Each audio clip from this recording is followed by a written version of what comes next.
ढोल में वृद्ध। एक गांव में वृद्धों की इज्जत नहीं होती थी।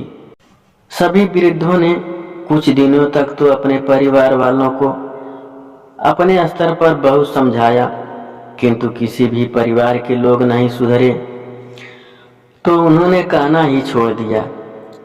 उन्हें जैसा भी रूखी सूखी मिलती खाकर चुपचाप रहते थे। उनसे जितना कार्य हो जाता था कर लेते थे। एक दिन क्या हुआ कि उस गांव से 2 मील दूर दूसरे गांव में बारात जानी थी, किंतु वधू पक्ष की एक ही शर्त थी कि बारात में कोई बुजुर्ग नहीं हो, सभी जवान ही हो। वर पक्ष ने वैसा ही किया, किंतु एक वृद्ध ढोल में घुसकर उनके साथ चला ही गया था। बारात लड़की के घर पहुंच गई थी। कोई वृद्ध बराती न देखकर लड़की वाले बहुत खुश हुए। बारात का बहुत मान सम्मान हुआ।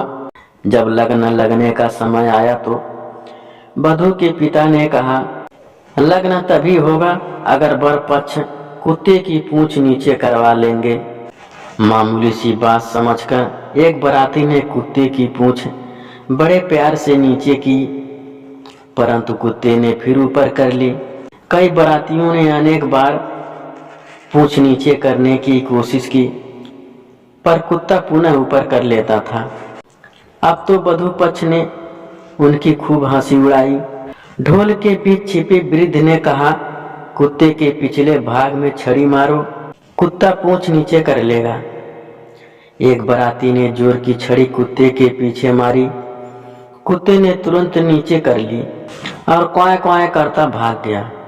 वधू के पिता ने फिर कहा कि यदि बराती गांव की नदी के बहाव को निचली ओर से ऊपर की ओर बहाना शुरू कर देंगे, वह तभी लगन लेंगे।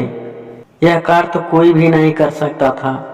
अब बिना दुल्हन के बारात की वापसी के भय से सभी बगल में झांकने लगे थे।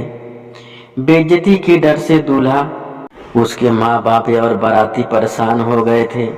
ढोल के भीतर छिपे वृद्ध ने धीरे से कहा, दुल्हन के बाप से कहो कि वह पूरी नदी का पानी सुखा दे, फिर वह नदी के पानी को नीचे से ऊपर की ओर बहा देंगे। दूल्हे के पिता ने अपने समधी को नदी सुखाने के लिए कहा तो उसकी बोली बंद हो गई। वह लगन देने को मान गया। आनंद पूर्वक शादी हो गई।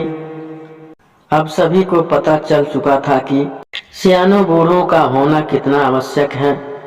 अब पूरे गांव वालों ने बूढ़ों को पूरा मान सम्मान और प्यार देने का दृढ़ संकल्प कर लिया।